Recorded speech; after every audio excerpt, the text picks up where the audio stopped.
Greetings, friends, and welcome to another episode of The Mistake Zone, your weekly dose of our lives and the mistakes within them.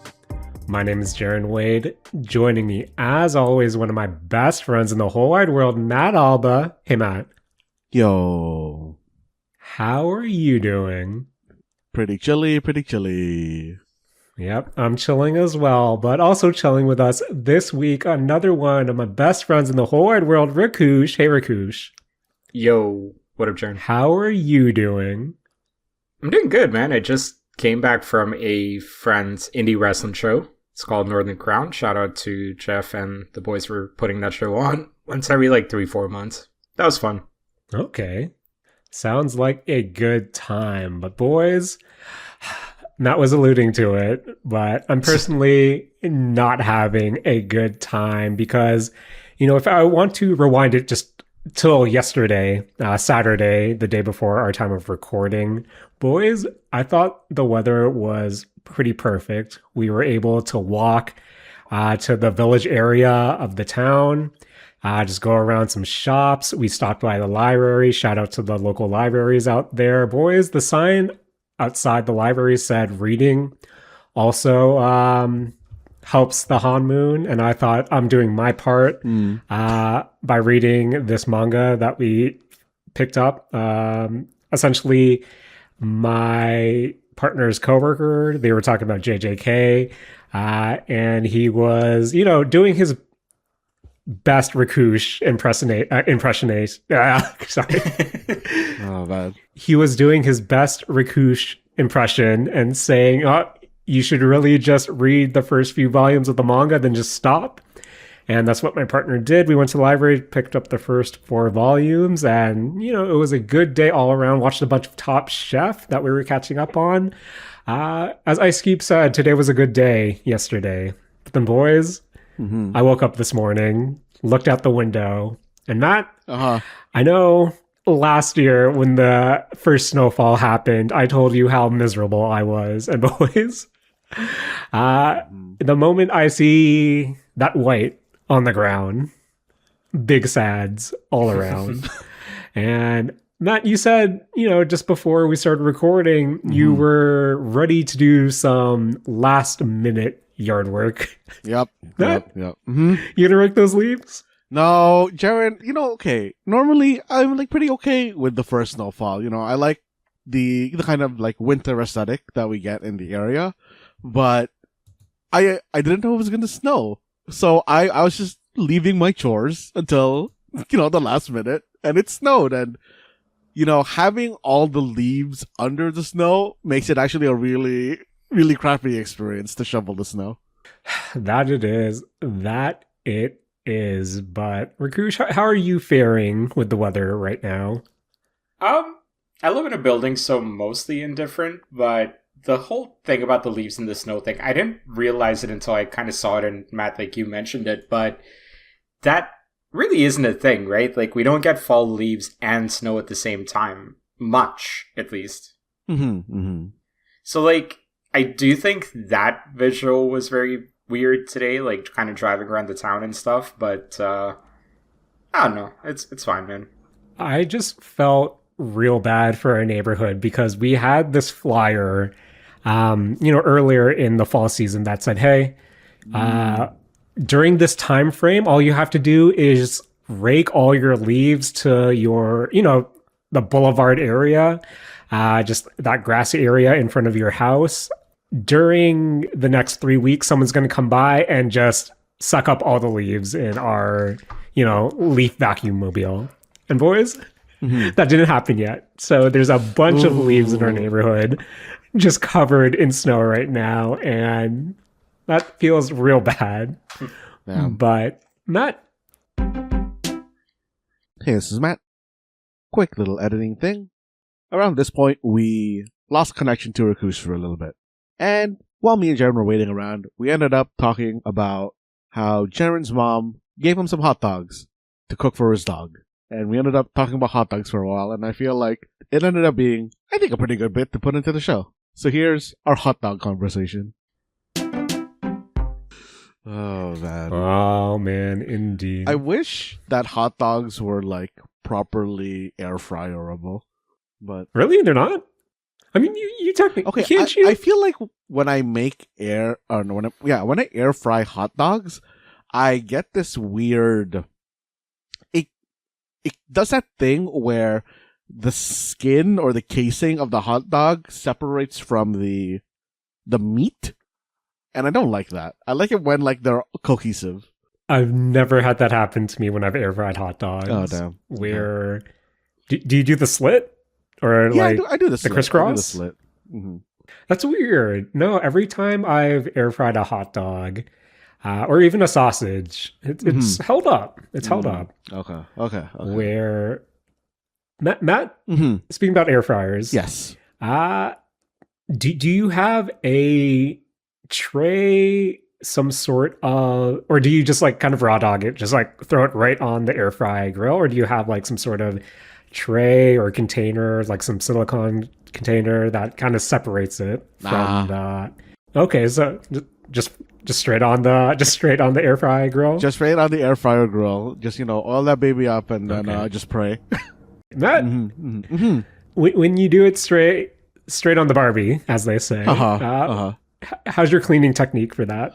Let it soak for a bit, and then we have like a brush specifically to like scrub that boy, because that thing ruins sponges.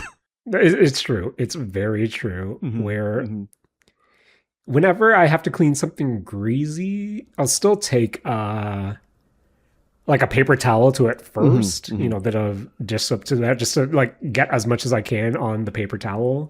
Then I'll soak, and then I go with our dedicated greasy sponge. Jaren, But do you guys do that thing where you pour off the like excess oil into like a jar, and then like you just keep the jar until it's full?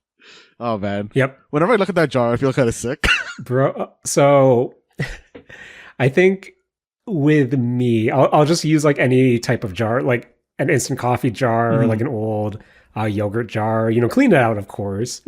But then, because you know how I said I would scrub first with a paper towel, and then like I'll throw it in there afterwards, just because I don't know, I feel weird about it. Just, I don't know, if I already have a grease jar, I might as well put my grease paper towel in there. And every now and then, Matt, you'll open that bad boy up, and there's definitely mold on that paper towel. And I'll be like, this is big gross. Big gross. And now, back to the rest of the show. Matt, which direction do you want to go? Should we check up first on WalletCon, or should we check up first on TummyCon? I mean, WalletCon leads to bad TummyCon, so we can go towards a bad purchase first. Okay, Matt. What you buying this week? Jaren, every so often I like to go over to the Pokemon Center like website to see what's up there. And I happened to find something that I think would make a good Christmas present for my sister. So I decided, okay, you know what? This looks good. But if I want to make the most out of shipping, I have to get something else. It'd be crazy to just buy one thing on when I'm going to be paying for shipping no matter what. And just for clarification, as someone who's ordered a lot of Pokemon cards off the Pokemon Center website, that's I believe it's $10 flat shipping regardless of how much you buy. So Matt, I feel you, where regardless if you're buying, say, a $24 Mimikyu pin or a big boy booster box, that's always going to be $10. So you got to make it worth your while. You really do. Of course. So for me, I got my sister like Christmas present, and then I bought myself a present, which was they started making these kind of like 3D Pokemon head mugs. Oh, okay. And of course, I bought me a Slowpoke mug. Of course. Classic. Guys, that's a pretty good one. Look at this thing. It looks so stupid, and I can't wait to like drink out of it. Honestly, that's really good. That's a good mug. That's a good slip. It's a good mug. It's a good mug. Only thing that would make it better is if like the giant eyes had like eyelids that like woke up basically based on the temperature of the drink. Right. I was thinking that. Ooh. Okay. So the thing for that, Rakush, that I think I worry about with this mug in particular is that for things that kind of have that gradient effect on them, usually like the image looks good if it's gradiented, right? And it's only like one static image behind it. I don't like the mental image of this like Slowpoke's eyes being halfway open, and Slowpoke has tiny little dot eyes, so its eyes are just gonna be like white, and it's just gonna look like the Slowpoke's possessed. Right. You don't want to wake up in the morning and stare at like scary Slowpoke. Isn't Slowpoke like a ghost type Pokemon anyways? I think it becomes a ghost in one of its regional variants, or that might be Marowak actually. But yeah. But so Matt, were you able to get any goodies with your purchase? I know sometimes there's a coupon code that gets you stickers or something, but nah. Pokemon Center was not that generous to me. Fair. But you know, I made another weird purchase, and this was just okay. You guys, I like to go over to Bulk Barn, which is for those who don't know, I don't know if like Bulk Barn is just a Canadian thing, but it's just like one of those stores where you can, you know, put candy or whatever you want into a bag, and then you buy it based on weight. One of those places. And a thing that I really like buying there is it's like these white chocolate covered almonds, but the white chocolate is also mixed with like kind of coffee flavor. Oh, that sounds good. Yeah, so it's just like a cafe latte almond. And I really like getting that. But while I did get that, there was a thing right in front of it that I'd never seen before. That was new to me, and I couldn't resist buying basically a whole scoop of it. And guys, this thing tastes really bad, but I can't stop eating it. Oh no. It is chocolate covered gummy bears. Oh, I've made those before. And texturally, this is so bad. Even like kind of combining flavors is not great. But man, I can't stop eating these things, and I think I'm gonna go buy more at some point. Man, whenever I think about gummies and chocolate together, what's that? It's like mud cake, right? The chocolate cake with the gummy worms on top of it with the Oreo bits and everything. Yeah. And like a landslide or something? Yeah, something like that. Whatever gummy worm chocolate cake variant you had that may or may not be a core memory to your childhood. And when I think about that cake more often than you would think, just because of what it meant to my childhood. And whenever I would come across that during a birthday party was always a good time. But I think that is the only instance I've had gummies and chocolate kind of generally together, where Rakush, you mentioned that you made it before. Yeah. Was that for any particular reason, or were you just combining whatever you had on hand because you were hungry at 3 a.m.? So this was almost like half a life ago, I think. Like there was just one day where I'm like, I want to try this. So I actually tried doing it, and I'm pretty sure there was alcohol involved in dipping the gummies in alcohol. I don't think there was alcohol involved in coming up with the idea. Typically, I don't need alcohol to come up with stupid ideas. I'm pretty good at that by myself. Yeah, I just decided to try it. And I think I agree about like the textures not matching up. Honestly, like it's a little bit weird. There's a reason I only made it once a half lifetime ago, basically. Matt, what exactly is making you come back? Is there anything in particular, whether it be the texture, whether it be the contrasting taste, or is it just hitting the spot? I think it's like the contrast, because like texture, bad. Like the taste separately, good. Taste together, not great. But it's just like, maybe I'm wrong. Maybe it's just like hitting some weird thing for me, where it's like, I feel like we make this like analogy a lot on the show, but it's like a car crash where it's like, you know, you can't look away, and it's, in this case, I can't stop eating them even though I know it's bad. Honestly, Fair. you're kind of describing to me what Nerds Clusters are. One of the best recent inventions in the world, right? But like, Nerd clusters are like so good though. Yeah. here's the thing. Here's the thing. If you eat a full bag of those, Mm-hmm. I kind of feel like it's gross. However, Yeah, in but that counts moderation, for anything you eat. for me, I'll say that part is subjective. I think Okay. for me, this one specifically, it just kind of feels like at a certain threshold, it just starts feeling gross. The thing with like chocolate covered gummies for me was that like I think that threshold was a lot lower. Like Mm-hmm. I couldn't continue eating it, but there is also something about like going back to gummy clusters where even once I hit a certain threshold, I'm like, I can't eat this anymore, and I'm still eating it. Like Mhm. that's kind of where the comparison for me is that like Mm. I know I should stop eating this, but I can't. Hmm. Yeah. Where Ah. man, that I want to say maybe I'll take a trip to our local bulk barn, but not I probably won't. Probably won't. But Mm-hmm. if I'm ever in a situation where I'm able to melt some chocolate and I have some gummies available, maybe I'll dip into that. But maybe, not, honestly, maybe not. Just some fondue not. gummy bears. Where mhm. I don't know. I feel like chocolate covered candy in general, whether that be a Skittle, a Starburst, something in that realm. I don't know. It's just not clicking with me. It's just not clicking with me. Where uh-huh. I think so if I'm ever gonna merge chocolate with something, I think that it has to lean toward. I don't know why leaning to a more salty to even savory makes more sense to me than like a gummy or something sugary.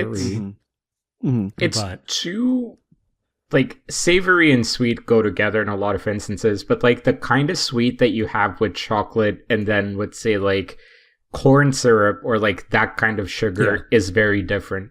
And I think that's where like it doesn't mesh that well. Yeah, I mean, because like, okay, I know that a lot of people like jam on Peanut butter. chocolate covered fruit. Yeah. I mean that too, but like I think maybe this is chocolate covered gummies. It's just like a step in the wrong direction. No, I feel like that's too like fruit can be sweet, but I feel like it's not as sweet as what I associate. Or maybe it's not even a sweetness at that point. It just might be the texture as well. That's also getting to me. But man, I can really go for some chocolate covered fruit right now. But Matt, can we combine chocolate and fruit in Animal Crossing? Oh, I don't even know if they have chocolate in Animal Crossing. Jaren, maybe with the new 3.0 update, it is just a hidden feature. Fair. Matt, gotta ask. What's the Matt Alba Switch 2 status right now? Oh, guys, I'm ready. I'm ready for what is it? January 15th? Yes, January 15th for Animal Crossing 3.0. They said they weren't going to update it ever again, but they lied because they needed to have a reason for people to play it on Switch 2. Okay, so Matt, Guys, have you watched the video about it? all I've seen are various screenshots, including what looks like Inkling related clothing. But I haven't actually dug deep into what they're bringing with this really surprise update for Animal Crossing. All right. So to give you guys, some information on what happened, basically at some point last week, I can't actually remember what day, Nintendo put out a short, it was like not short, but 15-minute video about Animal Crossing New Horizons, update 3.0, and bringing it to the Switch 2. The Switch 2 stuff, compared to the 3.0 stuff, was surprisingly a lot minor. Switch 2 stuff is doing the usual stuff. Improved graphics. You can decorate the house using the Joy-Con mouse controls. They've updated the multiplayer from 8 players to 12, and they added a megaphone so that you can call NPCs because the Switch 2 has a microphone on it now, and this is a $5 upgrade. And then they went into the new 3.0 stuff, which is coming to both Switch 2 and Switch 1's version of Animal Crossing New Horizons. The very, very big thing that they added is the waterside hotel, where on the side of your island where Captain was staying, they extended the pier and now there is a hotel there for what is basically a lighter version of the Happy Home Designer stuff or Happy Home Island stuff. I can't remember what they called it in New Horizons. But in essence, you're decorating hotel rooms to fit a theme, whether it's something like, tropical, mechanic, or, just like any kind of theme that they can think of. There is now a hotel for people to come and visit your island on, which I think leans into the theme that New Horizons originally had. Right. We're from, as you said, now this seems like a more condensed version of the DLC that came out so long ago. Where, Matt, did you ever get your hands or get around to playing the DLC for Animal Crossing? Oh yeah, I did play it a lot. I got those people onto their own little islands, made them their houses, and this is honestly a lighter version of that. It seems smaller, and it seems like, I think it's teasing people into, if you haven't already bought it, why don't you go do more of this on the DLC type sort of thing. Okay. Where I always liked the idea of doing the more home decor, being a designer aspect of Animal Crossing, just because once you get your island, your town to perfection, I think just the idea of having something else to work towards on a much smaller scale has always been something that's appealing to me, but I never wanted to really invest in it. Where Matt, as someone who has sunk their teeth into the DLC previously, and as we are, suggesting this is going to be a smaller scale version, does this do anything for you? Like, will this make you want to check it out? I mean, yeah, I do want to check it out because it still does scratch that design itch that I have, and this is just more of it, and it does, it being a new part of the game does tie into kind of like the new items in the game. They added more items to the game that you get through this hotel by working at this hotel. You get a different currency, and this currency can be used to exchange for stuff in like the hotel gift shop or something like that, basically. And with new items, they've expanded the storage from 5K items to 9K items, and they added something that is 5 years too late, I think, Okay. which is multiple item crafting for the DIYs. Like, guys, it is so crazy. That feels like such a lifetime ago that I totally forgot that there was crafting in Animal Crossing. Yeah, no, it's crazy. But the new items are all like pretty interesting. They are a lot of original items coming into the game, but they are also adding new collab items. They added in more Nintendo stuff, so they added in retro systems that you can if you have a working Nintendo Online subscription, you can play like some Nintendo games through the Animal Crossing like interface. You like walk up to your NES and then it fires up like Ice Climbers or something. Guys, I remember when that was included in the original Animal Crossing, at least through codes. No subscription needed. The GameCube was a wild time, Jaren. It truly was. They've also added some Lego themed items, like a whole Lego themed set, which looks like pretty nice. Which I was wondering if that whole Animal Crossing Lego thing was only going to be like one-sided Lego sets, but it's nice to see some Lego stuff brought into the Animal Crossing world.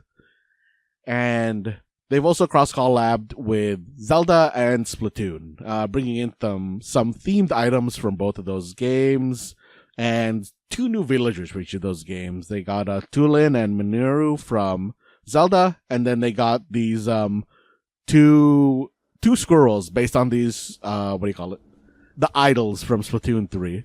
I can't remember their names right now. It's pretty good. Shiver and something else. What was her name? Fry. Shiver and Fry, based on Shiver and Fry. the new items and like this little hotel thing is really enough to make me, want to go back to Animal Crossing. Probably gonna play that for I don't know, like 2 weeks and then see what's up. But yeah, you guys think you're gonna check that? Go back and check out your island. I feel like I'm so far gone from Animal Crossing where you guys know me. Once I hit that point of no return, it's so hard for me to try and go back home. And I think despite this seeming like a really not only surprising update, but there seems to be some meat on those bones. I think it's too little too late for me. Sorry. I completely forgot about like a very, very big part of the update, which is the new dream world. Because, Jaren, maybe if you don't want to go back to your island, you can just dream about it. Because they basically added 3 save slots in your in-game mind that lets you basically just create a whole new island. And this is an island that you can... I believe it's the same size as your current island, or you can have, smaller sized islands, and you can invite people to build on these islands with you so that your main island doesn't get totally fucked up by, people just fucking around on it. That's actually kind of cool too.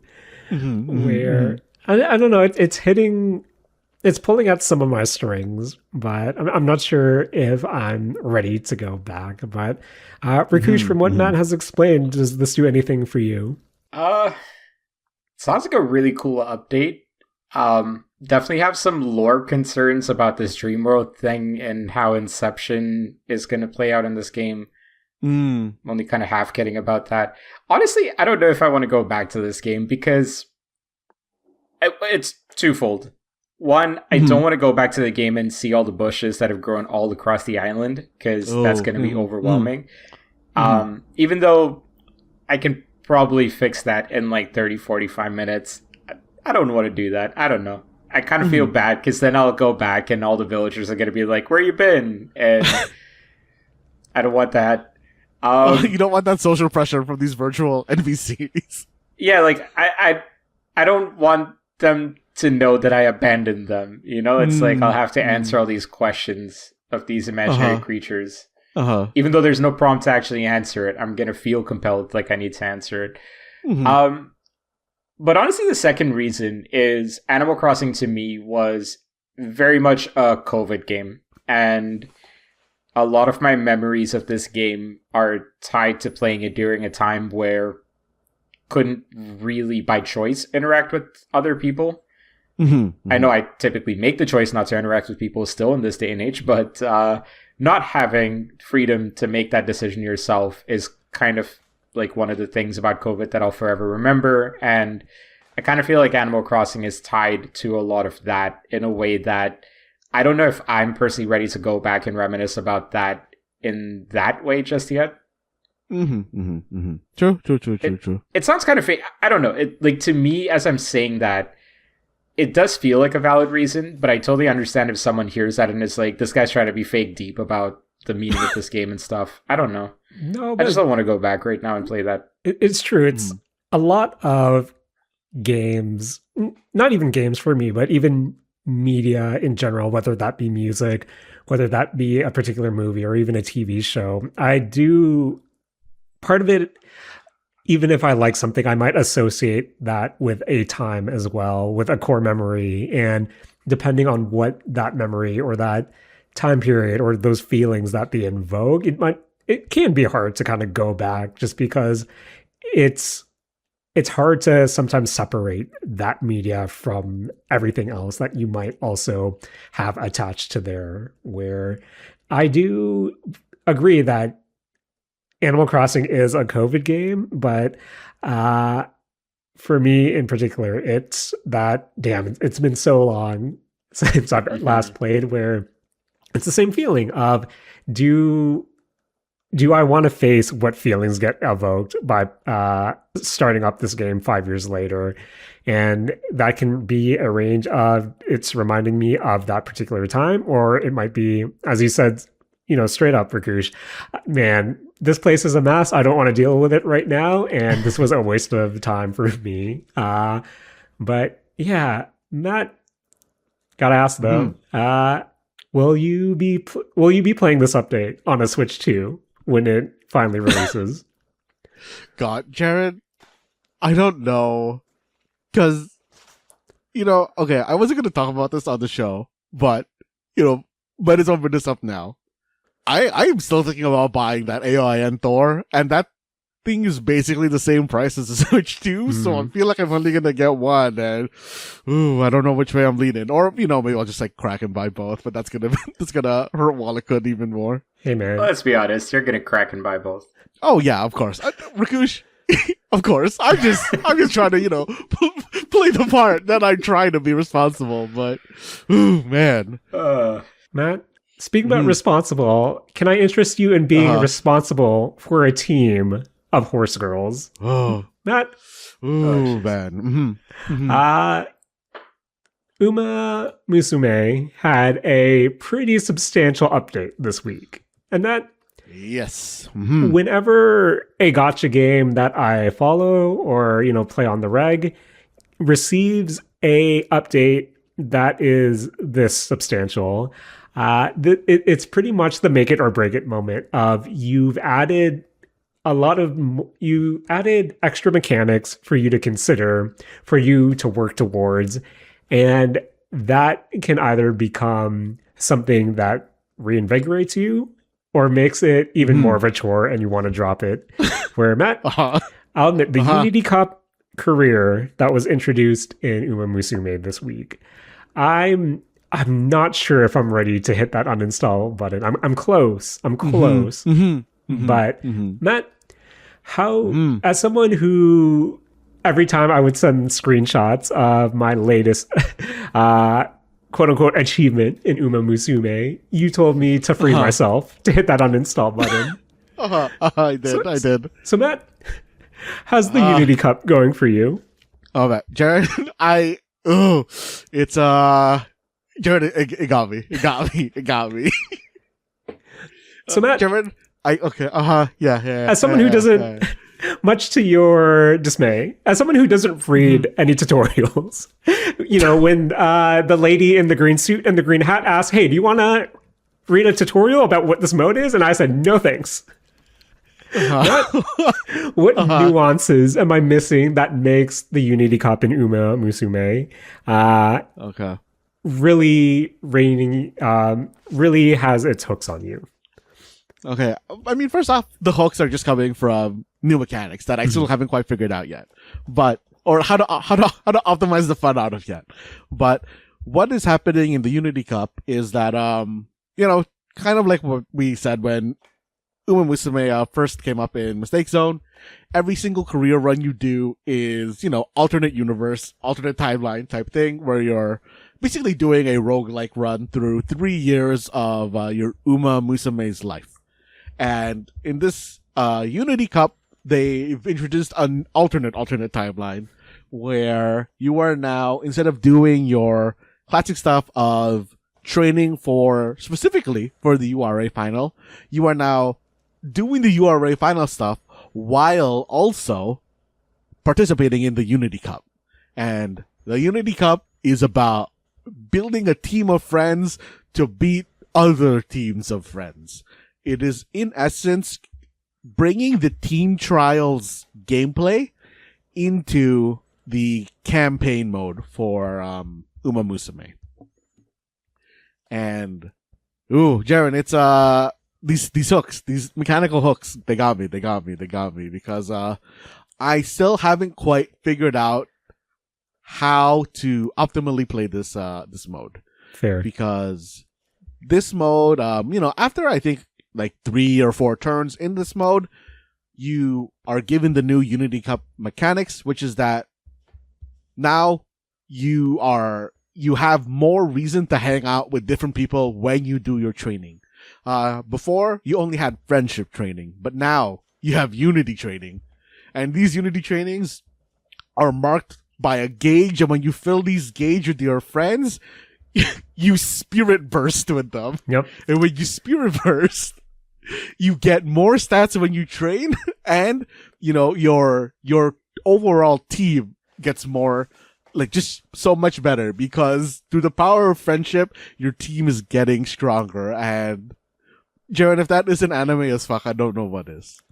This update is pretty anime. Where I think the real question I had for you was when this update was announced and people were getting really excited for it. I saw 2 notes floating around, and I just wanted to get your take on it since you probably read the tutorial at the very least. One, is this the update where, so essentially when you train a Umamusume, they have 5 different stat categories. You have speed, you have stamina, you have power, you have guts, you have wit.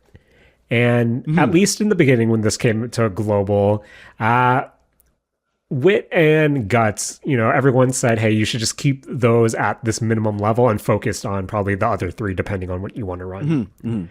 Where one thing I heard bubbling around for this update was guts may be more important than it once was. Where is this the guts update, Matt? Or is that something still far off? This is not the guts update just yet. Cause now Global has entered like this kind of weird space in regards to Umamusume updates, where there was the half anniversary update and the Unity Cup update in the other versions of Umamusume. And those were together before, but due to the accelerated schedule, we got the half anniversary stuff quicker. Or no, sorry, we got one of them quicker. I think it's the Unity Cup stuff quicker. And then the half anniversary stuff is going to be coming on November 11th, which I think this episode will be out by then. But that is introducing the new Guts stuff. So we haven't been able to jam on the new Guts stuff just yet. Matt, this is, as someone who had one step, back into fully being into Umamusume again, with you saying the Guts update is still this week, I feel like now I'm wasting runs because I'm not maximizing the full potential of my Uma girls. But I don't know. I thought this would be the update where I can go all in. But if you're saying I should wait a bit more before and then fully go all in, I don't know. I don't even know if you need to wait, Jaren, because I still am not sure how to run team trials or not team trials, how to run a Unity Cup correctly or properly, because I'm still ending up with Umas that are not hitting like max stats here, and I'm not quite sure where the priorities lie, because a big difference in Unity Cup versus URA finals is that in URA finals, when you train in a category, I think it's like 5 or 7 times, you're able to upgrade that training facility. Right. But in Unity Cup, to upgrade a training facility, you need to raise your team rank. So you need to focus on making all your team members like better and running better in the Unity Cup qualifiers to raise your team training. So it's not as important, for my understanding, for you to like hard focus on particular stats. You're more so focusing on the power of friendship, making everybody better, so that you can be like the best version of you with your friends. And that is kind of leading me to I'm not fully sure when to transition from focusing on one thing to the other, and that's what's making me giving me that motivation to do my Umamusume runs. Where I don't know, Matt, since I feel like I've played this game for it's a happy anniversary, right? So close to 6 months, and I'm so used to playing one way, and now having a career that kind of wants you to pivot and explore something else while refreshing might be too much for this baby boy, Matt. Might be too much. But one other thing I've heard before, and maybe this is just me wishful thinking and hoping to manifest it into, reality. Not. Is it true that they're scaling back how often you fail? Because, Matt, every time I fail a training in this game, I feel like, depending when it is, that run just is dead to me. Where the moment one of my Umas fail, I just want to quit and uninstall the game. Sorry. Matt, I initially heard that as they reduced how many times you can feel. yeah, that too. That No, too. Rakush, they would never reduce how much you can feel in this game. But yeah, Matt, am I making that up? Has the failure rate been tweaked in any way, or is that just wistful thinking on my part? Jaren, I think we were talking about playing this game earlier, and you are now running the Riko Kashimoto card. Is that correct? Yes. Jaren, I think this type of card, I can't remember the name of this category because they have the speed, power, wit type categories, but I thought it was friendship category. Or something. Friendship, yeah, I think it is called friendship.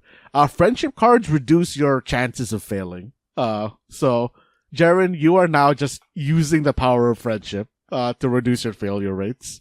So, Matt, I know we were talking a bit more inside baseball before we started recording, and I don't want to bore Rakush with this for that much longer, but this Riko card, she's a new character, and she's one of the featured support cards that you can roll right now, one of the banners. And fortunately, I was lucky enough to roll her, the other featured card, and then a twin turbo, I believe, in my first free 10 pull. Where, Matt? Oh, man. Still jelly. Should I go in and try to get some more to kind of uncap Riko? Or what's the strat with her and the friendship card? For Riko Kashimoto, she becomes best, or becomes a lot more viable at Limit Break 1. If you can get her rare version, her base version to max Limit Break, that is better than base SSR Riko. But after you get any limit breaks on SSR Riko, it becomes better. But Riko even on its own is very good to run on this. I don't think you need to go deep if that's what you were wondering on this one, Jaren. I think you can just jam on these great free 10 pulls that we're getting, while I can't remember what company makes Umamusume, while they're being generous to us. Fair. But not.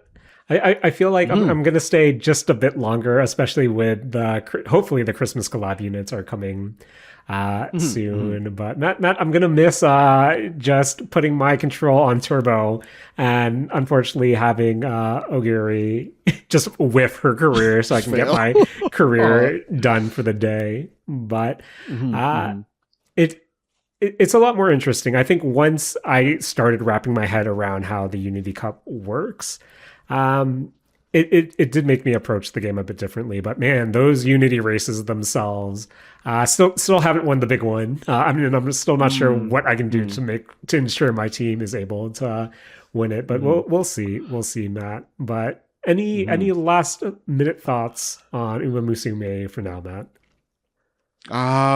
Man, those ratings that they give on those Umamusume Cups, your predictions, so off. Yep.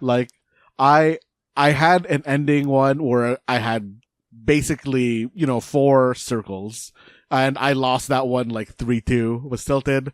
Did my run today, I had almost all triangles, and I won 4-1, and oh man, I'm so happy that I finally beat Riko and her stupid team. Also, Jared, it just makes me so sad that we don't have the quick team trials run now that we already have the Unity Cup, that speed through, because it's basically the same interface. And I actually think the skips in team trials is actually a very nice animation.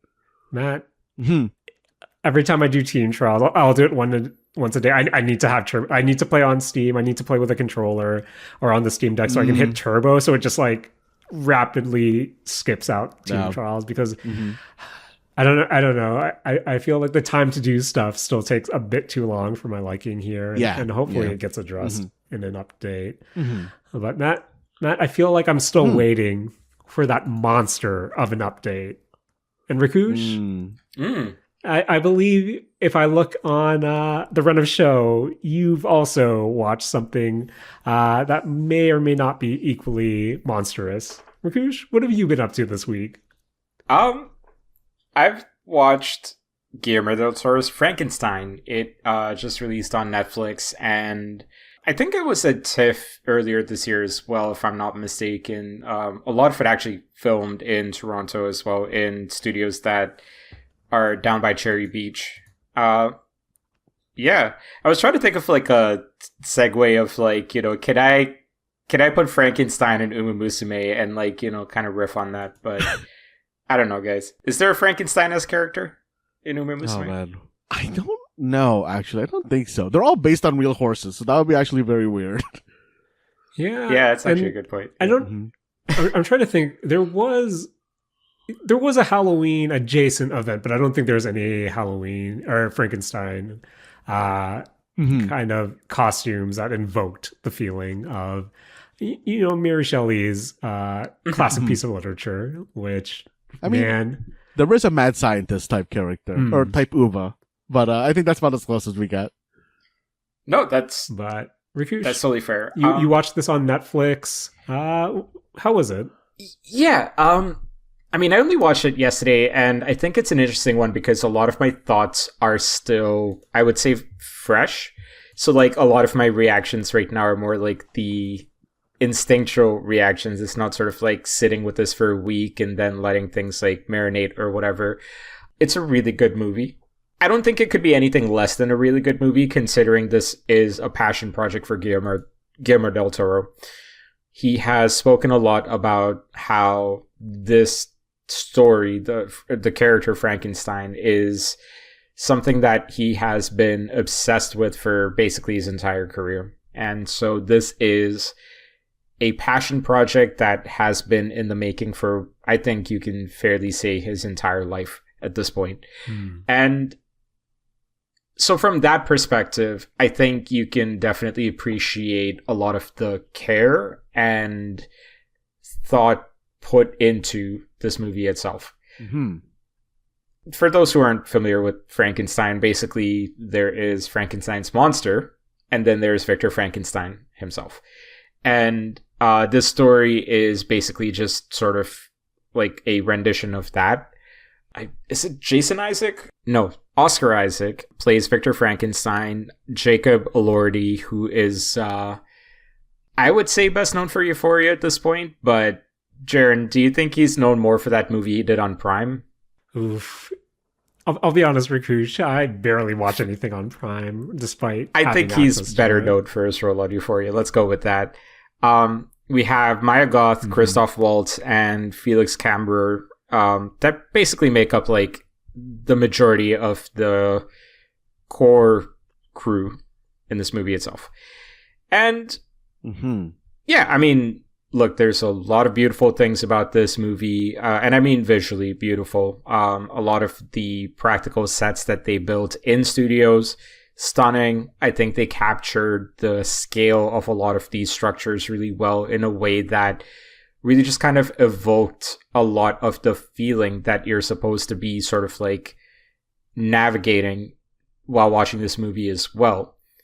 I do think it fell a little bit flat because it's pretty much split up into two parts. Part one is the perspective of Victor Frankenstein, and then the second part is told through the perspective of Frankenstein's monster. And so I personally feel like the first part was very strong because I felt like there was a lot more story that can be told and has been told about Victor Frankenstein. And first off, fuck that dude in character terms, the dirty macking guy, and going after basically his brother's fiance. He's a real skeevy dude in this entire movie.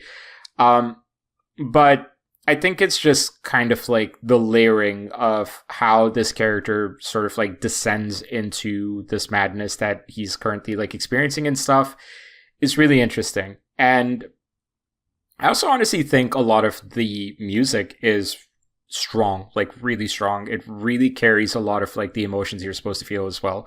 Kind of tying that theme together, just sort of like the visual and the audios all kind of coming together to evoke the feelings that, if you ask me, I don't know if the acting necessarily drew out of me personally while watching the movie itself. but I think everything else around it kind of did a really strong job.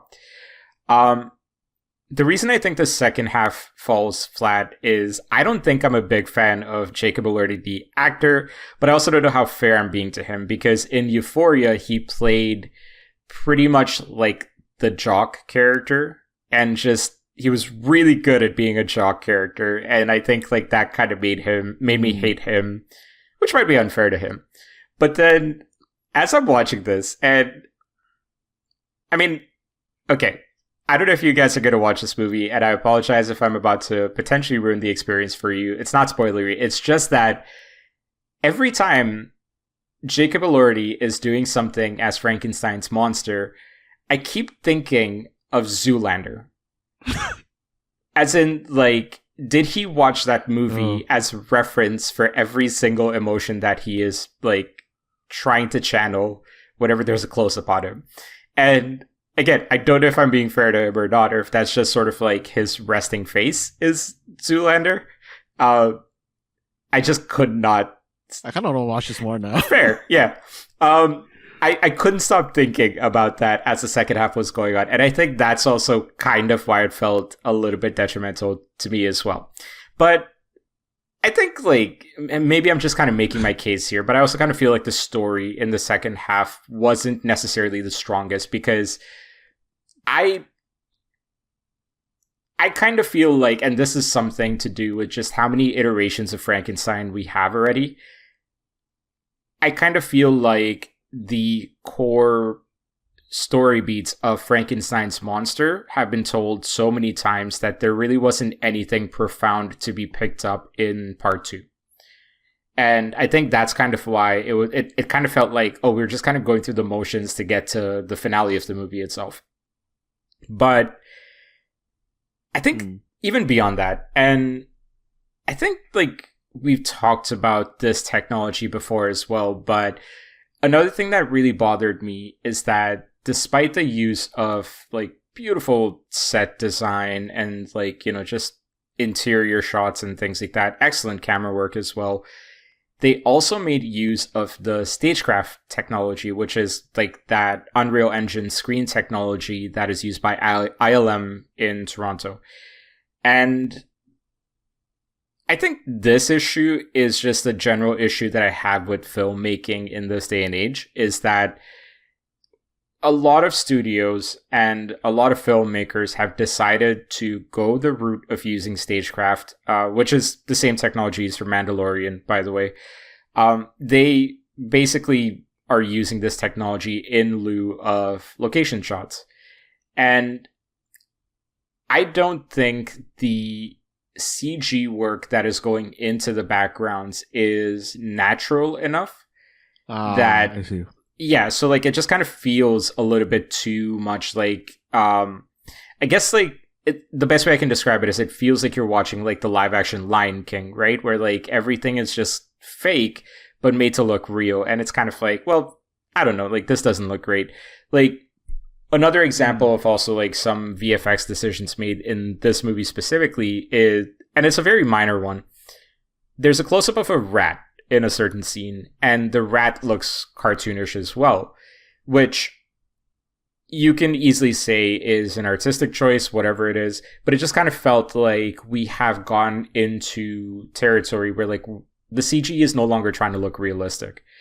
And it's kind of taking me out of these movies quite a bit, you know, especially like the thing that bums me out about a movie like this is going back to what I was just saying.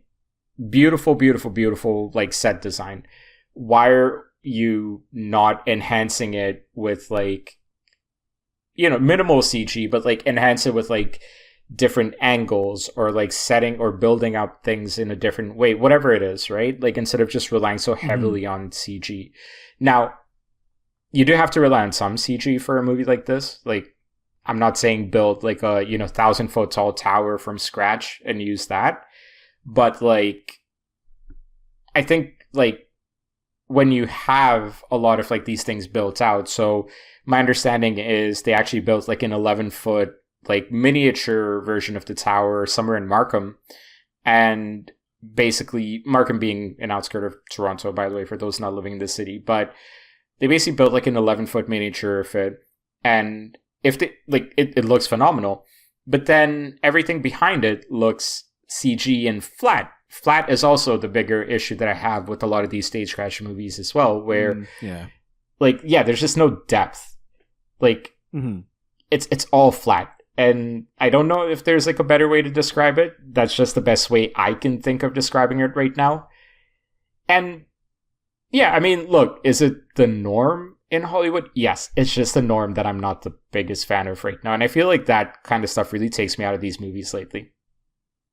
I mean, I feel like stagecraft in particular is still particularly like it's not new, but it's still new enough that I'm actually really interested in seeing it become a lot better than it currently is. Because I don't know, when I see the CG work that's done just on like backgrounds and like even like some foregrounds now, it just looks so. It's just wild to me, like the stuff that they can paint in and.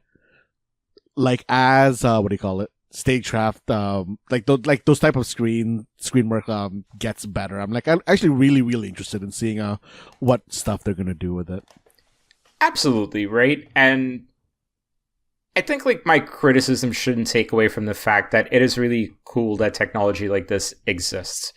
I think we were chatting about Animal Crossing a little bit earlier. One of the reasons that stagecraft became popular is because it allowed, especially during COVID times, a lot of these studios, especially Disney, to film in one location. Now, my issue with a lot of these kind of technologies, and look, I'm not going to sit here and act like I'm some experienced filmmaker or anything like that. I worked a little bit in commercial production, but not to the extent where like I was filming on stagecraft shoots or anything like that, like micro budget commercial filming. Now, the thing that at the very least, I kind of got a just outside understanding of was what are these things being used for? And one of the things that even when I was in commercial production that really bothered me about stagecraft is the intent is not to use it to enhance the shots. The intent is to use it to replace the expensive shots.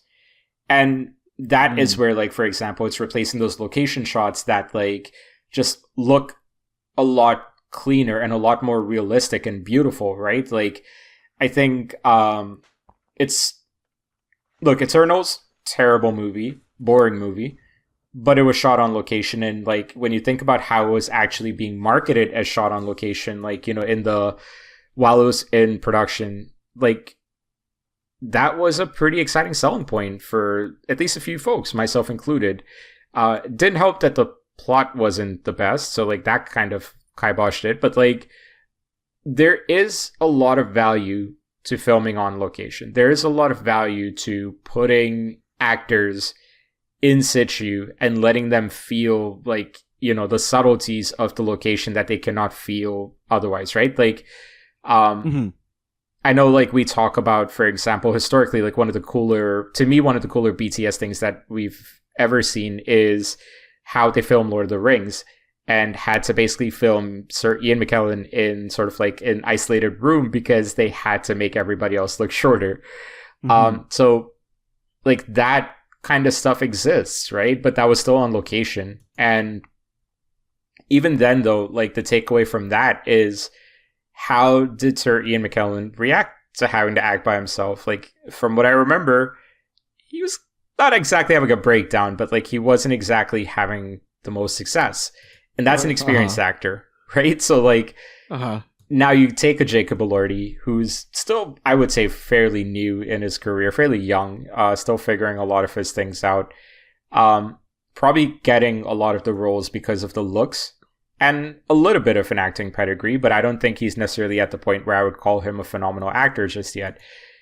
Not to say he cannot get there. He's kind of like Robert Pattinson in the early days. But you're asking these actors to basically get into character without allowing them sort of that room to be on location and feel a lot of these things and stuff. And I think that's also kind of where I'm starting to really notice it with a lot of films, is just Yeah, I don't know, man. Like, I just kind of feel like a lot of the immersion is being taken out of these films for me personally. And again, yeah, like, I don't want to downplay how cool the technology is. It's just that if you're using it to replace and not enhance, that to me is a bit of a concern. Yeah, feel.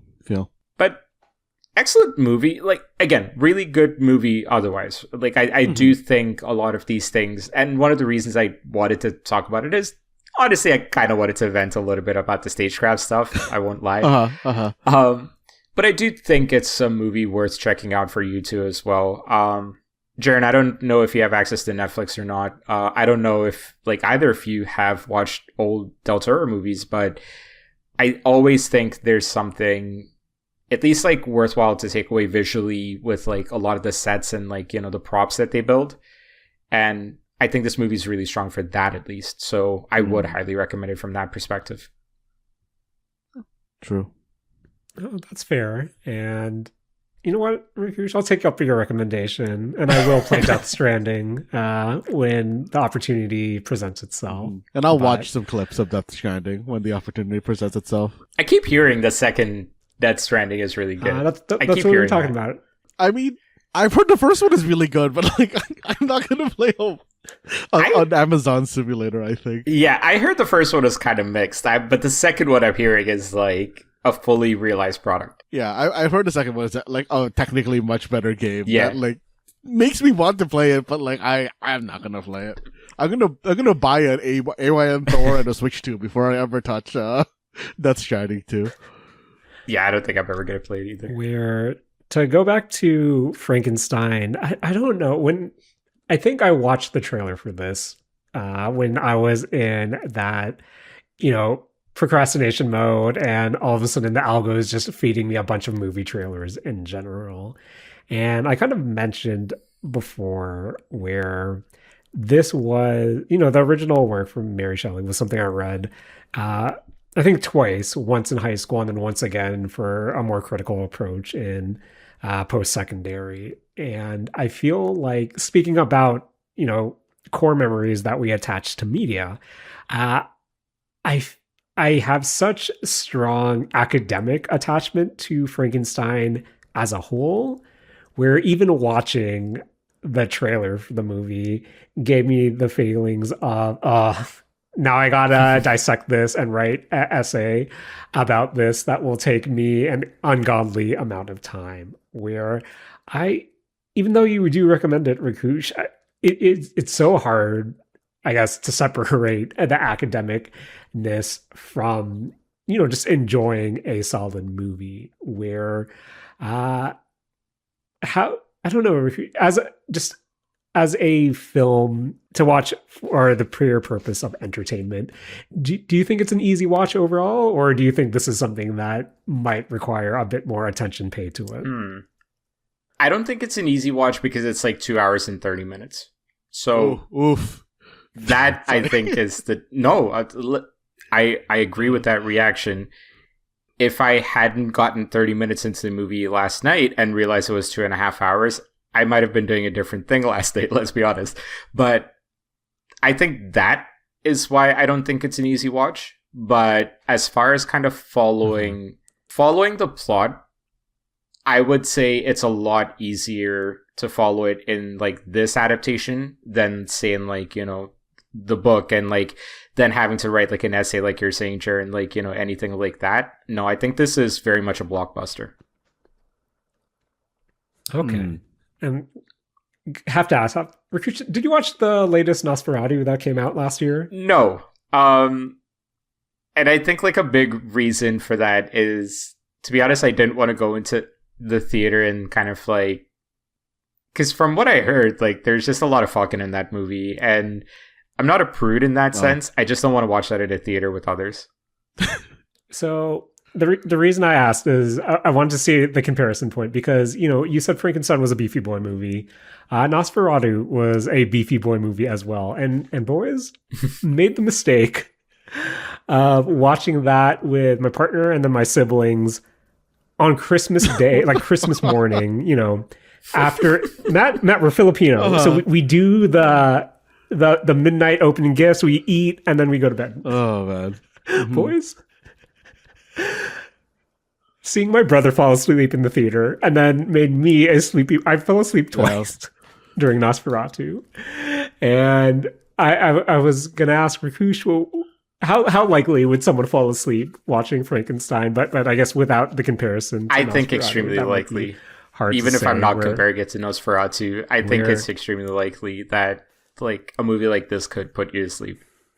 I know it sounds like I'm trying to poo poo it, but at the same time, my final question to both of you guys is: when we talk about movie runtimes, what's what's the perfect runtime for you that will make you, just say, what the heck, I'll watch this movie, as opposed to what's a runtime that you have to essentially lock in for? You're dedicating some time to it and you have to be in the right mindset. Like, do you have a certain point where it goes from easy watch to something you lock into?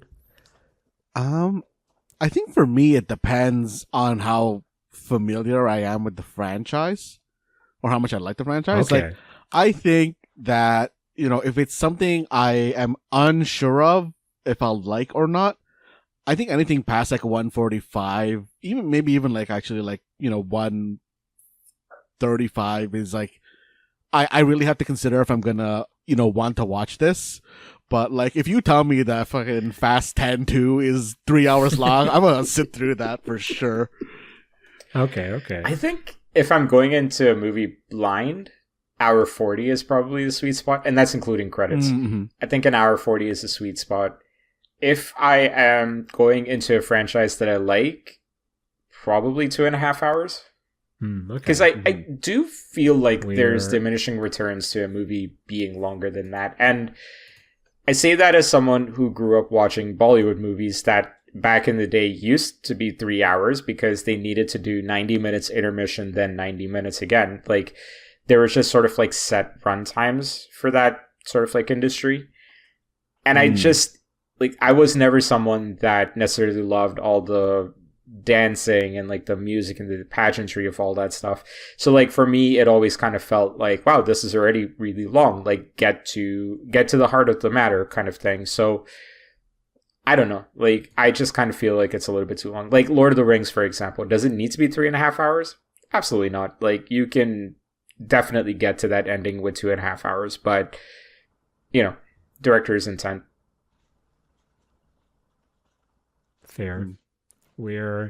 I don't know. I'm thinking about the last few Beefy Boy movies. I've watched. Not including Nosferatu, where something like a Oppenheimer, something like what was it, Killers of the Flower Moon, or One Battle After Another. I knew going in that those were pushing pushing 3 hours. Where I think anything more than 2.5 these days, I need to be in the right mindset for it. Where I don't know what it says about me and my attention span, but I kind of have to like hype myself up, knowing that I'm going to a theater and I'm going to sit here for 3 hours. Where I feel like I'm more loosey goosey when a movie is like, oh hey, do you want to watch this? It's like an hour and a half. Like, Yeah. I'm okay with that. Like, I'll sit through it, no problem. But if it pushes 2.5 hours, and chances are, if it does do that, it's a more serious movie where I do have to kind of lock in for that. But I don't know, the movie going experience, I find these days I have to be in the right mindset for, and honestly, guys, it's running the gotcha up. I also hope that the audience that I'm going with is also on the chill It's side also as well. like 3 hours is your entire evening versus like an hour and a half is like your evening, but then you can go get food afterwards, whatever, right? Like, we're 36. This happens. We get older, we have responsibilities. Like, there's days where I'll work 10, 11 hours and then I'm like, wow, I've got time for maybe one episode of anime, like, or energy for one episode of anime. Like, it's just that our responsibilities have increased in time, right? And so like it's not just the attention span thing. Like, I'm not denying the existence of a lack of existence of an attention span. I phrased that incorrectly, sorry. But I also think it has to just kind of do with how much free time we have readily available nowadays, like, which for me is not a lot, at least for like a 3-hour movie, I would say. Mm-hmm. Mm-hmm. Yeah, but Rakush, final. What's the final verdict on Frankenstein? Now available on Netflix to stream. Yeah, I think it's a great movie. Sorry, yeah, I know. I just said yeah. Yeah, yes. That was a weird dramatic pause, but I think it's a really solid movie. I think it does some things really well. There's a lot of things that are personal pet peeves of mine, or just preferential issues that I have with the movie. Going back to kind of like the VFX stuff and the Jacob Elordi stuff. Now, I do think that others might appreciate Jacob Elordi's role a lot more, or interpretation of the monster a lot more than I personally did. I just wasn't feeling it. And yeah, that Zoolander comparison, still in my head. I can't get rid of it. I'm sorry. Hey, maybe that makes it better for some. I don't know. It did not make it better for me. So yeah, flawed movie. I think it's worth watching it. I think you can also definitely appreciate what it means to Guillermo del Toro as well, and kind of like that makes it a little bit better. Like, it's a lot easier to appreciate something when you know the people creating it love it. And I think in this case, that absolutely does come across a lot. It's not the book. Don't go into it being like, the person that's like, oh, this is not like a 1-to-1 rendition of the book, like 5 out of 10. It's not going to be that. Right. I think we've had enough movies, that Frankenstein movies specifically, that have done enough of Mary Shelley's Frankenstein. This doesn't need to be it, but it is still Frankenstein. So yeah, check it out. And so, yep, now available on Netflix to stream. And Death Stranding also available to purchase on your video game console of choice, as long as it isn't the Nintendo Switch variety. But, boys, this has been we're creeping up on Beefy Boy episode status. But we can't end just yet, because, Matt, I feel like... No, I don't feel like. I know that you have a challenge to lay down. So, Matt, what are we trying not to match with you this week? Okay. So, as always, at the end of every, Mistake Zone episode, we are doing a Mistake Zone challenge. If you don't know what the rules are, they are that I, the question asker, am going to ask you, the listener, along with my 2 co-hosts today, 5 questions, and I'm going to give 5 answers. The goal for you, the listener, and for my co-host, is to not match the answer that I provide. Of course, if not matching me sounds too easy to you, you can also pump up the difficulty and try to not match Jaren and Rakush as well. And remember, this is a podcast, so if you need time to think of an answer, hit that pause button, Google an answer, and then start us right back up again, because we're always going to be on the other side of that play button. And with Rakush bringing Frankenstein for this week's, his topic for the week, I decided that, we need a lesson, and I wanted to do my Don't Match Me on monster safety. So, okay. So, this is my monster safety based Don't Match Me challenge. Very specific. And, it's just about being aware. You have to know what lurks out there. But if you don't want to become too aware, the easy question is, who you gonna call, right? So, question 1. I want you guys to name any fictional organization focused on dealing with monsters or the supernatural. Any fictional organization in any type of media. Oof. Okay. Matt. I need a referee call right now. So, Matt, can you define organization? Any, it can be a dude in his basement that says, hey, I hunt monsters. This is my thing. This is my business card. Or it can be, it can have thousands of agents and they're like, publicly funded under the Monster Extermination Council of whatever fiction you're looking at. As long as their primary objective is to deal in some way with monsters, or or supernatural or that sort of thing. Sorry, my hand's up again, Mr. Referee. Mr. Referee. Yes, Jaren. Yes. It is the quantifier that they need to have, in theory, a business card. It's not that they, in theory, need to have business card. They just need to be a group that deals with monsters. They don't need to have a formal business card. They just need to be a group that deals with monsters. Sorry, are you saying a group that deals with monsters or a group of monsters? A group that deals with monsters. Like, they are somebody or a group that, in theory, they would jail a monster, or, you see a monster and you're like, oh, I would look up these people in the, on Google, actually. I was going to say Yellow Pages, but I feel like that's just like dating me. Yeah. So, name that organization in 3, 2, 1. I'm going with the SCP Foundation. Jaren, what'd you go with? So Matt, the reason I initially, for some reason, thought this is my answer, but to justify my questions to you, I was always. I don't think we talked about Inspector, that anime, ever on the show. Or I think this was this was after we recorded or maybe we did. No, this was a 2020 anime, so this wasn't part of our golden age of 2019. Where I thought the main character, or one of the main characters, Katoko,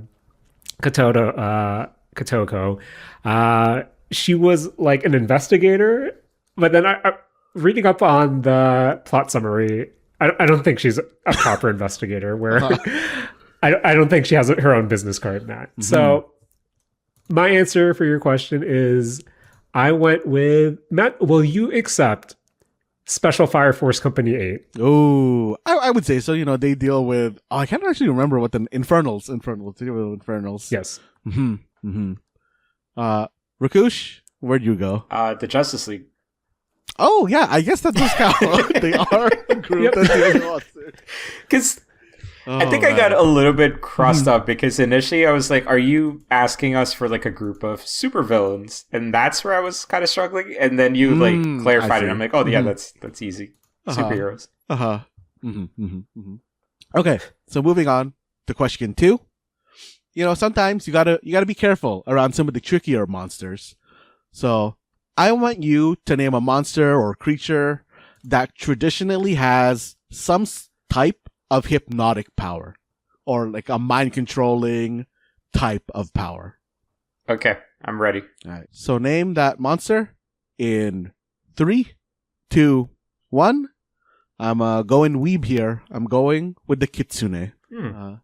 Jaren, what monster did you go to?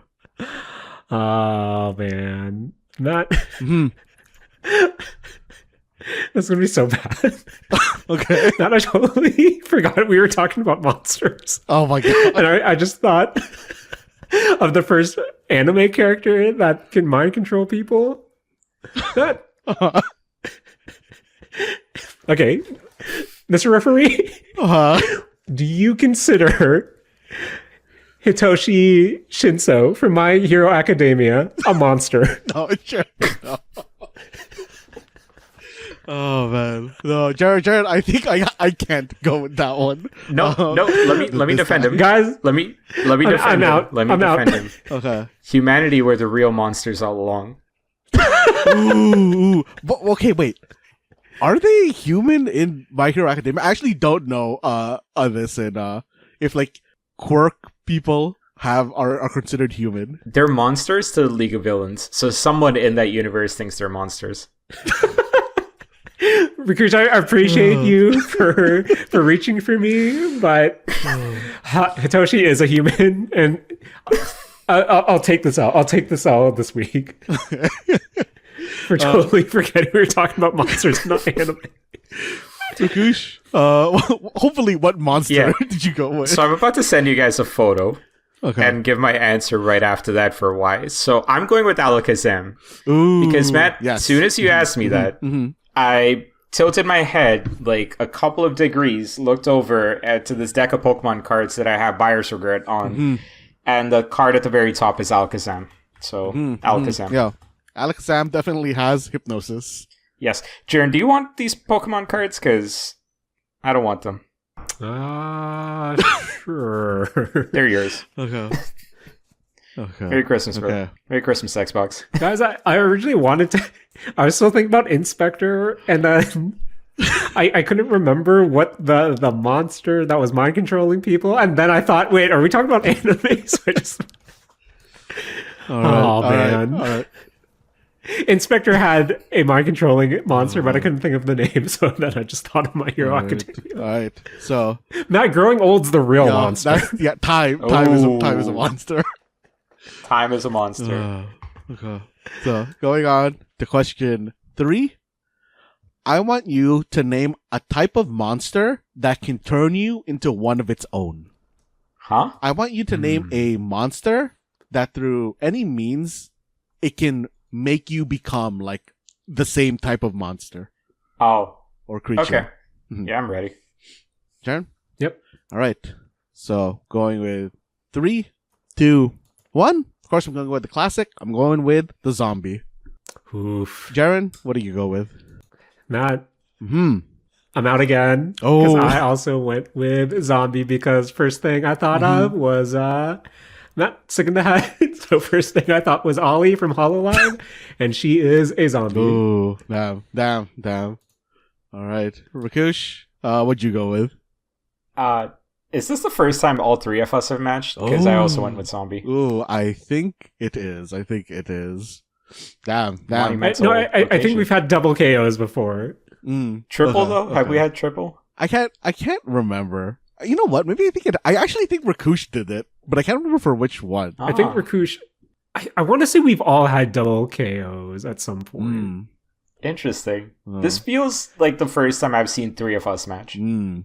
Because I think I had one where I was the person because that was one of the times I was recording in my sister's room. I think Rakush's double KO was when I was recording in the other house, and I guess Matt's double KO is when I'm recording in this house. So. Down. All right. You know, we all got, but we got to go to question 4. Pivoting off the zombie answer, I want you to name any franchise, or any movie, game, or TV show that has fast zombies. Oh, okay. Like they can run at you. You just need any movie, game, or TV show that has fast zombies. I think I'm going to reveal a lot about myself with this answer. All right. So name that series in 3, 2, 1. I'm going with the fast zombies from World War Z. Oof. Jaren? That's a movie, right? That's a movie and that's a game. I played the game first. But Got it. Jaren, what'd you go with? Matt, I thought we were gonna match because I went with the classic Left 4 Dead. Classic. I was thinking The zombies that do one too. be fast sometimes. Rakush? Yeah. What'd you go with? I was thinking Left 4 Dead, but then I knew I would match with you guys if I went that way. So instead I went with the one with the crazy boob mechanics, High School of the Dead. Oh man. You- That's some classic Rakush- blue physics. Uh-huh. Because you could have kept that one part to yourself, but sorry, gang. That's on you. That's on you, man. I mean, listen, you just gotta own up to it. You know that's where my brain went the first time. Let that freak flag fly, bro. Let that if you own that freak flag, Fair. let it. You just gotta let it fly. Look, just because I answered with High School of the Dead does not mean I am promoting the series High School of the Dead. It is absolutely ridiculous. But also, that's the first thing that So came it's to definitely mind. worth a watch. All right. So, going on to question 5, last question of this Don't Match Me challenge. I want you to name a traditional way to kill a vampire. You know, there's a couple ways that you can kill vampires in, old folklore. I just want you to name one of those methods. So, name that method in 3, 2, 1. I'm going with the good old stake to the heart. Classic. Jaren, what'd you go with? I went with one of my favorite tropes. I'm gonna fight this vampire by eating some spaghetti that has a lot of garlic on it. Oh man. Dang. Okay. Dang. Rakush, Dang. what do We you matched. go with? I matched with Jaren. I went Ooh. with garlic as well. Gotta hit him with the garlic bread. Yeah. But steak to the heart, guys. That's just my meal every Monday. Sing. Yeah. Oh man. Oh, this guy, but this guy, Matt Alba, has brought us this week's Don't Match challenge. Hopefully, you, everyone out there, all our friends listening, stuck to the assignment and didn't lose their minds and forget what we were talking about. And hopefully, you two are now better prepared to take on the monsters out there. But boys, I know I said, hey, let's try for a tight 45 today. Never goes that way, but at the end of all of these Beefy Boy episodes, you know I gotta thank my best friend in the whole wide world, Matt Alba, for joining me this week, editing this podcast, and of course, bringing us this monstrous Don't Match Me challenge. Thanks, Matt. You're welcome, Jared. As always, I want to thank you for hosting this podcast and, jamming in this, actually, you know what? Telling me to come back to Umamusume, basically. Oh, man. Gotta run, Matt. We gotta run fast. No, our girls gotta run fast. And of course, gotta thank one of my best friends in the whole wide world, Rakush, for joining us this week, telling us about Frankenstein, and you know what? Letting his freak flag fly. Thanks, Rakush. You guys remember that shot where like someone shoots the bullet and then it just like flies past the most unrealistic jiggling boobs that you've ever seen in your life? Like, that series is ridiculous. I love that clip. But that clip is the reason where I'm like, okay, anime zombie, right? Okay, that's got to be that one. But insane. Just for some reason, I thought you were going to talk about what's that gun shooting movie with Angelina Jolie? Was it Wanted? Wanted. Mm-hmm. Yeah, I thought you were going to talk about Wanted. I mean, no. No. That movie was okay. I don't know. I think it was like overhyped. Realistically, are we the only people to talk about Wanted this? I'll be generous. This week. Hey, search engine optimization. I feel like Wanted comes up a lot more often. Really? I feel like I weirdly hear about Wanted like every quarter. So I feel like in the vastness of media, someone is talking about Wanted at least once a week. Maybe, you know what? Maybe we're this week's Wanted mention. We're just finding market inefficiencies with the search engine optimization. But boys, want to thank you guys once again. Don't want to thank Snow. Maybe I'll thank Snow. Before I forget, Jaren, you are flying out next week, right? Yes, I will be on vacation and various traveling instances where I think this is my last proper mistake zone for the time being. I know I've been putting off editing another Vault episode that I've been mentioning here and there with Julian, where we talk about Silent Hill F more in depth. So hopefully I'll be handing that to Matt, just to keep in the chamber for when you guys don't want to record in the next few weeks. But this might be the last time you'll hear from me for a bit, but I'll probably be back. Probably. But I think I'll be back around my contract negotiation. So we'll see. We'll see. Yeah, you just negotiated like a extended time off in your new contract. Gotta make good on it. No, Rakush. I was feeling some ways about our introduction last week, so maybe this we'll rediscuss the terms when I get back. Enjoy the trip, man. Have fun. I need to send you a list of things to buy for me. So please take an empty suitcase just for me. Yes. Jared, I want you to buy me a mouse. Okay. You know what? Send me the pic. There's a mouse they only make in Japan because fucking Logitech doesn't make it in North America anymore. Okay. And, why, does it give you cancer? Maybe, but like it's a very good mouse, so it might be worth it. Okay. Send me the wish list, boys. I also still really just want it from Japan because in Japan, Logitech is called Logicool. And that's neat. Yeah, that is neat. Got it, but Oh man, but guys, that was a logical episode of the Mistake Zone. And please, Matt, take it away. This has been the Mistake Zone, and we're all out of that old and busted Umamusume career mode. dang.